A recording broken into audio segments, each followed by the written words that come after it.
উন্নত চিকিৎসার জন্য নূরকে বিদেশে পাঠানোর নির্দেশ প্রধান উপদেষ্টার। বিকেল থেকে ওর আবার ব্লিডিংটা শুরু হয় নাক থেকে, আর রাত 12টার পরে আবার বমি মানে যেহেতু আপনারা তো জানেন যে ওর যেহেতু ব্রেইনে হ্যামারেজ।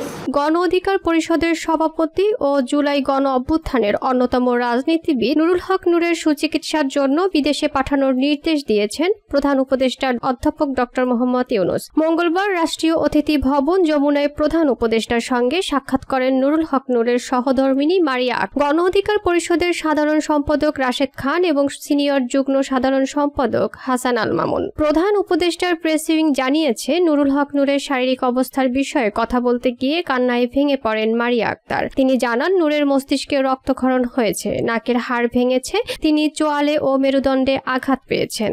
সুচিকিৎসার জন্য নূরকে বিদেশে নেওয়া প্রয়োজন বলে জানান তার স্ত্রী মারিয়া আক্তার। এ সময় প্রধান উপদেষ্টা তাৎক্ষণিকভাবে স্বাস্থ্য মন্ত্রণালয়কে সুচিকিৎসার জন্য নূরকে বিদেশে পাঠাতে নির্দেশ দেন। তিনি বলেন, এ ঘটনায় আমরা সবাই স্তম্ভিত। তার সুচিকিৎসায় আমরা সব ধরনের ব্যবস্থা নিয়েছি।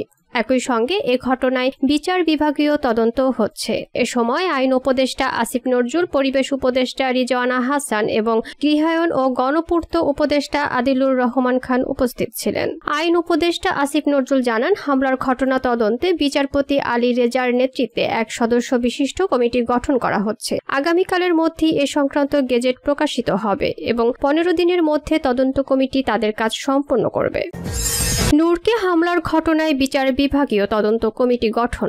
গণ অধিকার পরিষদের সভাপতি ও জুলাই গণ অভ্যুত্থানের অন্যতম রাজনীতিবিদ নুরুল হক নূরের উপর হামলার ঘটনায় এক সদস্য বিশিষ্ট একটি বিচার বিভাগীয় তদন্ত কমিটি গঠন করা হচ্ছে। আগামীকাল বুধবার এ সংক্রান্ত প্রজ্ঞাপন জারি করা হবে।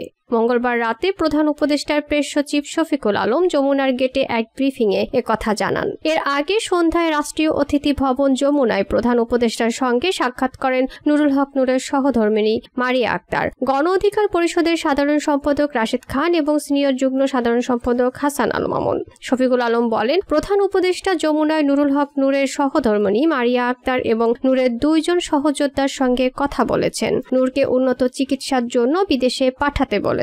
এ হামলার ঘটনা অত্যন্ত দুঃখজনক বলেছেন প্রধান উপদেষ্টা।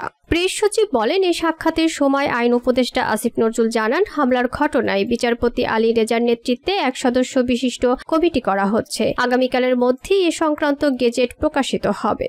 15 দিনের মধ্যে তদন্ত কমিটি তাদের তদন্ত কাজ সম্পন্ন করবে। এছাড়া প্রধান উপদেষ্টার প্রেস উইং জানিয়েছে, নুরুল হক নূরের শারীরিক অবস্থার বিষয়ে কথা বলতে গিয়ে কান্নায় ভেঙে পড়েন মারিয়া আক্তার। গত 29 আগস্ট রাজধানীর রমনার বিজয়নগর এলাকায় জাতীয় পার্টি ও গণ অধিকার পরিষদের নেতাকর্মীদের মধ্যে সংঘর্ষের ঘটনা ঘটে। এতে গণ অধিকার পরিষদের সভাপতি নুরুল হক নূর ও সাধারণ সম্পাদক রাশেদ খান সহ অনেক নেতাকর্মী আহত হয়। পরে আহত অবস্থায় তাকে উদ্ধার করে ঢামেক হাসপাতালের আইসিইউতে ভর্তি করা হয়। এর মধ্যে সোমবার দুপুরে শারীরিক অবস্থার উন্নতি হওয়ায় নূরকে কেবিনে স্থানান্তর করা হয়।